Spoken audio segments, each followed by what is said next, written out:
سلام عشقای دل، حالتون چطوره؟ من رضا هستم، تازه شروع به فعالیت کردم.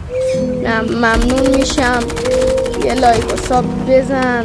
دمت گرم. این همه ویدیو رو میچرخی، میزنی بعدی مارم یه لایک و ساب بکن دیده بشیم، داریم زحمت میکشیم.